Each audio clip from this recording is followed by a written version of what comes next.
بسم اللہ الرحمن الرحیم۔ صحیح بخاری حدیث نمبر 8، کتاب ایمان کے بیان نمبر 2 میں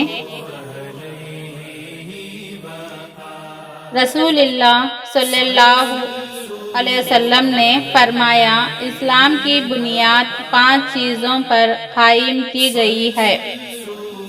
اول، گواہی دینا کہ اللہ کے سوا کوئی معبود نہیں اور بے شک حضرت محمد صلی اللہ علیہ وسلم اللہ کے سچے رسول ہیں، اور نماز قائم کرنا اور زکوٰۃ ادا کرنا اور حج کرنا اور رمضان کے روزے رکھنا۔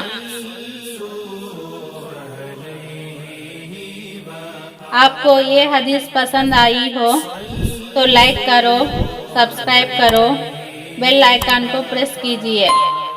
السلام علیکم ورحمۃ اللہ وبرکاتہ۔